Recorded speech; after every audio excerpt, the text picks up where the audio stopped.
ரிஷபராசிக்கார அன்பர்களே, இந்த ரிஷபராசினுடைய வாழ்க்கையில ஏதாவது ஒரு நாள் நிம்மதியா இருக்கலாம், நிம்மதியா தூங்கலாம் அப்படின்னு ஆசைப்படுவாங்க. இவங்க எதுக்கு இப்படி ஆசைப்படணும்? ஏன்னா இங்க எல்லாருக்கும் படிக்கக்கூடிய எளிமையான ஒரு விஷயம் கூட இவர்கள் போராடி வாங்கக்கூடிய நிலைமைங்க. நமக்குலாம் ஒரு இப்போ எடுத்துக்கோங்களேன், சிம்பிளா ஒரு விஷயத்த சொல்றேன்.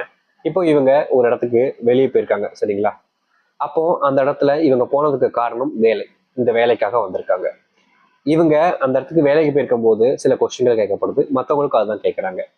மற்றவங்களுக்கு கேட்கப்பட்ட கொஸ்டின்களை அவங்க சரியா பதில் சொல்லல, ஆனா அவங்க அந்த ஒரு வேலையில செலக்ட் ஆயிடுறாங்க. இந்த ரிஷபராசிக்காரர்கள் அந்த இடத்துல சரியான பதில கொடுக்குறாங்க, ஆனா இவங்களால அந்த இடத்துக்குள்ள செலக்ட் ஆக முடியல. இப்படிதான் இல்லைங்க, ஒரு சில வெளியிடங்களுக்கு செல்ல போனா, முக்கியமா சொல்ல போனா இவர்களுடைய வாழ்க்கையில இன்னைய வரைக்கும் ஒரு பைக் அப்படின்றது மிகப்பெரிய ஒரு கனவா கூட இருக்குதுங்க. ஒரு கார் மிகப்பெரிய மிகப்பெரிய அளவிலான கனவு. முக்கியமா சொந்தமா ஒரு வீடுன்றது தன்னுடைய வாழ்க்கை முழுக்க ஆசைப்பட்ட ஒரு விஷயமாகவும் இருக்குது இந்த ரிஷபராசிக்காரங்களுக்கு.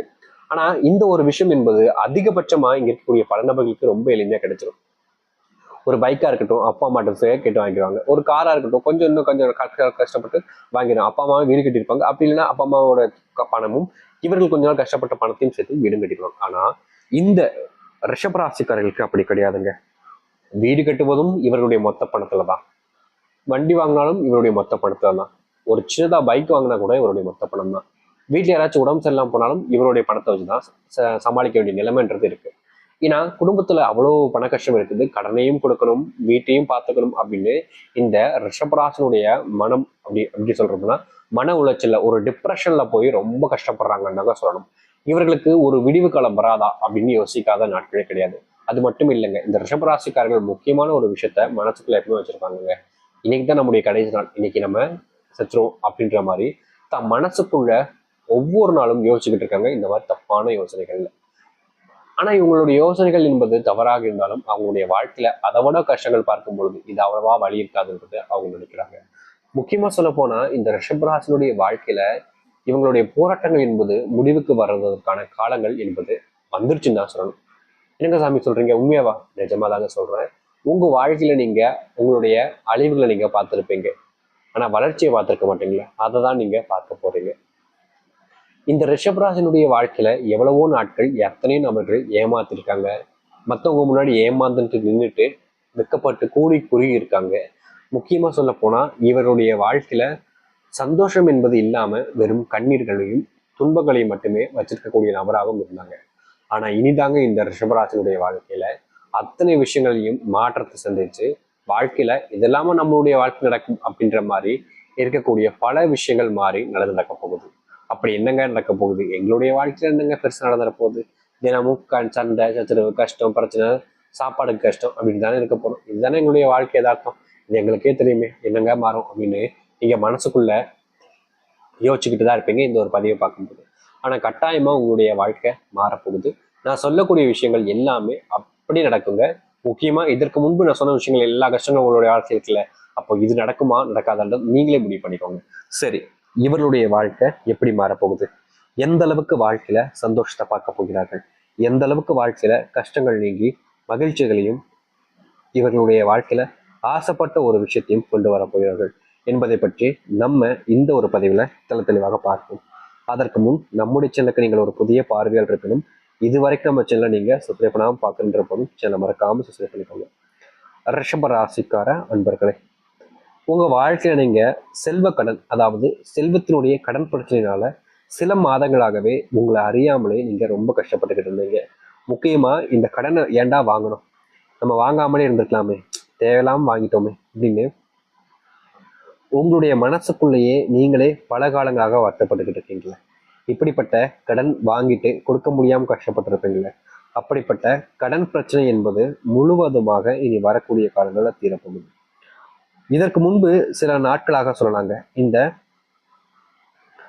ரிஷபராசினுடைய வாழ்க்கையில இவங்களுடைய நெருங்கிய நண்பர்கள் இவர்களுக்கு துரோகத்தையும் கஷ்டத்தையும் கொடுத்திருப்பாங்க. இவர்கள் இந்த ஒரு விஷயத்த பெருசா எடுத்துக்கலைனாலும் மறுபடியும் வேணுக்குனே அவங்க வந்து இவர்களுடைய வாழ்க்கையில திரும்ப திரும்ப அதே கஷ்டத்தை கொடுத்துக்கிட்டு இருக்காங்க. ஆனா இனி இப்படிப்பட்ட ஒரு விஷயம் என்பது மாற ஆரம்பிக்கும் இந்த ரிஷபராசினுடைய வாழ்க்கையில். ரிஷபராசினுடைய வாழ்க்கையில இவங்க சுத்தி இருக்கக்கூடிய நபர்கள் நினைப்பாங்க, ரிஷபராசிக்காரர்களுக்கு அழிவு உண்டாயிருச்சு, இனி இவர்களால நம்மளை எதிர்த்து நிற்க முடியாது, நம்மளை எதிர்த்து இவர்களால போராடி என்ன செய்ய முடியும் அப்படின்ற ஒரு திமிரும் தன்னம்பிக்கையும் இருக்கும் இவர்களை எதிர்த்து. அதாவது இந்த ரிஷபராசிக்காரர்களுக்கு எதிரியா இருக்கக்கூடிய நபர்களுக்கு. ஆனா அப்படிப்பட்ட அனைத்திற்குமான தீர்வையும் மாற்றத்தையுமே சந்திக்க போகிறார்கள் இந்த ரிஷபராசிக்காரர்கள். அதாவது உங்களை யாராவது அழிக்கணும்னு நினைச்சாலும் சரி, இல்ல உங்களை வச்சு அவர்கள் வாழ்க்கையில முன்னேறணும்னு நினைச்சாலும் சரி, அவர்களுக்கு அதுல ஏமாற்றம் மட்டும்தாங்க மிச்சமாக போகுது. உங்களை இனி எந்த ஒரு நபராலையும் அவ்வளோ எளிமையா வீழ்த்திட முடியாதுங்க. யாராவது அப்படி வீழ்த்திடலாம்னு நினைச்சு வந்தாலும் அவங்க ஏமாற்றப்படுவாங்க. அவர்கள் தான் ஒரு முட்டாளாக நிற்பாங்க. நீங்க எதைக்கும் என்னைக்குமே பயப்பட வேண்டிய அவசியம் என்பது இருக்காது இந்த ரிஷபராசினுடைய வாழ்க்கையில. ரிஷபராசினுடைய வாழ்க்கையில குடும்பத்துக்குள்ள நிம்மதி இல்லாம பல நாட்களாகவே கஷ்டப்பட்டு. முக்கியமா சொல்ல போனா ஒரு நல்ல வேலைக்கு போல அப்படின்றதுக்காக இவங்களுடைய குடும்பத்தர்கள் இப்போ ஒரு ஒரு ஒரு வீட்டுல குடும்பம் இருக்க வச்சுக்கோங்களேன். இப்போ உங்களுடைய வீடு எடுத்துப்போம், இல்ல வேற ஒரு நபரை வச்சுக்கோங்க. ஏன்னா உங்களை வச்சுதான் சொல்றேன், இது உங்களுடைய வாழ்க்கையில் எடுக்கக்கூடிய விஷயம். வேற ஒரு நபர் எடுத்துக்கோங்க. இவர்களுடைய வாழ்க்கையில இந்த ரிஷபராசிக்காரர்கள் இருக்காங்க, ஆனா அவங்க ரிஷபராசி இல்லை. இப்போ வீட்டுக்கு போறாங்க, சாப்பிடணும்னு நினைக்கிறாங்க, சாப்பாடு எடுத்து வைக்கிறாங்க, சாப்பிட்றாங்க, அவ்வளவுதான், முடிஞ்சு போச்சு. இது எளிமையா நடக்கக்கூடிய ஒரு விஷயம். ஆனா இவர்களுடைய வாழ்க்கை, இந்த ரிஷபராசினுடைய வாழ்க்கை எதிர்மா நடக்கும். இவங்க வீட்டுக்கு போறாங்க, சாப்பிட நினைக்கிறாங்க, சாப்பாடு எடுத்து வைக்கிறாங்க, ஆனா சாப்பிடலாம். காரணம், வீட்டில் இருக்கக்கூடிய நபர்கள் ரொம்ப எளிமையாக இவர்களை அசிங்கப்படுத்துறாங்க. கொச்சையான வார்த்தைகள் பேசி இவருடைய மனசுக்குள்ள காயத்தை உண்டு பண்றாங்க. இந்த ரிஷபராசிக்காரர்கள் ஒன்றும் பல ஆயிரங்கள் லட்சங்கள்னு திருடலைங்க. இவங்க சம்பாதிக்கிறாங்க, வேலைக்கு போறாங்க, கஷ்டப்படுறாங்க, மறுபடியும் இப்படிதான் இருப்பாங்க. ஆனா இவங்க சில தினங்களாக வேலைக்கு போக முடியாத ஒரு சூழ்நிலை ஏற்பட்டுருச்சு. அது ஏதோ யதார்த்தமா நடக்கல, ஒரு கட்டாயத்தினால போக முடியாம இருக்காங்க. இப்படி கட்டாயத்தினால போக முடியாம இருக்கக்கூடிய நேரங்கள்ல இவர்களை வேலைக்கு போகலன்றதுக்காக இவங்களுக்கு எதுக்கு நம்ம சாப்பாடு போடணுன்ற அளவுக்கு தன்னுடைய குடும்பத்தார்கள், அண்ணன், தம்பி, அப்பா, அம்மா யாரோ ஒரு யோசிச்சுட்டு சாப்பாடு வச்சாலும் சரி, சட்டுன்னு தம்பி வைக்கிறது. ஒரு மரியாதைன்றது இவங்களுக்கு கொடுக்கறது கிடையாது. இவங்க சொல்லக்கூடிய விஷயங்களுக்கு எதிர்மனையாக தான் எல்லா விஷயத்தையுமே பண்ணுவாங்க. இவங்க இந்த ஒரு விஷயத்த பண்ணலாம், இது சரியா இருக்கும் அப்படின்னு இந்த ரிஷபராசிக்காரர்கள் சொல்லுவாங்க. உனக்கு என்ன தெரியும், உனக்கு என்ன தெரியும், நீலாம் இதுக்கு சொல்ற அப்படின்ற மாதிரி சொல்லுவாங்க. முக்கியமா இது இவருடைய பெரிய நபர்கள். அதாவது இப்போ ரிஷபராசிக்காரர்கள் இருக்காங்க, இவங்களுக்கு ஒரு 30 வயசு. இவங்களுடைய பெரிய நபர்கள் ஒரு 45 வயசு 50 வயசு இருக்கவங்க சொன்னா சரிங்களா. அதாவது உனக்கு சின்ன பையன், உனக்கு என்னப்பா தெரியும் நான் பண்றேன் அப்படின்னு சொன்னா சரிங்களா. இவர்களுக்கு 30 வயது, இவர்களுடைய சரி நபர்கள் 25, 26, 24, இப்படி வயதில் இருக்கக்கூடிய அண்ணன், தம்பிகள், அதாவது தங்கச்சிகள், இவர்கள் கூட இவர்களை மட்டப்படுத்தி பேசுவாங்க. அதாவது உனக்கு என்ன தெரியும், நீ வேலையை பண்ண நான் பார்த்துக்க அப்படின்ற மாதிரி இவர்கள் சொல்வதை கேட்கவே மாட்டாங்க. முக்கியமா சொல்ல போனா இந்த ரிஷபராசிக்காரர்கள் இது நாள் வரைக்குமே கஷ்டப்பட்டதே அவர்களுக்காக தான். தன்னுடைய தங்கை படிப்புக்காக, தன்னுடைய தம்பி படிப்புக்காக தான் இவர்கள் பல தினங்களாக, பல மாதங்களாக கஷ்டப்பட்டு ஒரு உழைப்பு கூடிய நபராக இருந்து அவங்களுக்காக அதை செஞ்சு கொடுத்தாங்க. ஆனா இப்போ அதனுடைய நிலைமைன்றது மாறிடுச்சுங்க.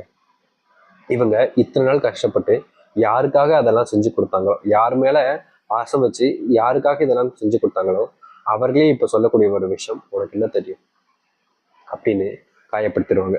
இப்படிப்பட்ட காயங்களுக்கான தீர்வுகள் என்பது கிடைக்கும். அதாவது இதனால் வரைக்கும் நீங்க சொல்லி செய்யாம இருந்த பல விஷயங்கள் இனி வரக்கூடிய காலங்கள்ல நீங்க சொல்வீங்க, அவங்க செய்வாங்க அப்படின்ற அளவுக்கு உங்களுடைய வாழ்க்கைன்றது மாறும். மதிப்பையும் பெறுவீர்கள் நீங்கள். இந்த ரிஷபராசிக்காரருடைய வாழ்க்கையில திருமணம்ன்றது ஒரு அமையா வரமாவே மாறிச்சுன்னு தாங்க சொல்லணும். இப்போ வரம் அப்படின்னால அது என்னங்க, கடவுள் நமக்கு கொடுக்கக்கூடியதாக இருக்கக்கூடியது. அப்படிப்பட்ட வரமா மாறிடுச்சு இவர்களுக்கு திருமணம்ன்றது. தேடி தேடி அழைஞ்சு அழிஞ்சு நாட்கள் ஓடி வயது அதிகமாகி துன்பம் வந்து கஷ்டம் வந்து உடம்புல நோய் பயப்பட்டாலும் இவர்களுடைய வாழ்க்கையில இன்னும் வயது எப்படின்னா 30 தான் இருக்கும், 35 இருக்கும், அவ்வளவுதான். ஆனாலும் திருமணமாக கஷ்டப்படுறாங்க. இப்படிப்பட்ட ஒரு விஷயத்துக்கு தீர்வுகள் கிடைக்கக்கூடிய விதமாக இவர்களுடைய வாழ்க்கையில திருமணம் அமையக்கூடிய சூழ்நிலைகளும், திருமணம் அமைந்து வாழ்க்கையில மகிழ்ச்சி இருக்கக்கூடிய சூழ்நிலைகளும் உண்டாக போகுது. இந்த ரிஷபராசிக்காரர்கள் வெளியிடங்களுக்கு செல்லும் பொழுது கொஞ்சம் ஜாக்கிரதையாக இருக்க வேண்டிய காலங்களாக இருக்குதுங்க. உங்களுடைய எதிரிகள் உங்களை அழிப்பதற்காக உங்களை சூழ்ந்து பகையாக இருக்கிறதுனால நீங்க சில விஷயங்களை தெரிஞ்சு அப்படி கரெக்டா செய்யலைன்னா உங்களுடைய வாழ்க்கையில அது மிகப்பெரிய அளவிலான கஷ்டங்களை ஏற்படுத்தக்கூடிய சூழ்நிலைகளாக மாறும்.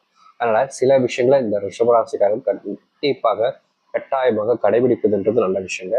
அது மட்டும் இல்லைங்க, உங்களுடைய வீட்டில் இருக்கக்கூடிய குடும்ப சண்டைகளுக்கு தீர்வு கிடைத்து குடும்பத்துக்குள்ள மகிழ்ச்சிகளையும் சந்தோஷத்தையும் காணுவீங்க.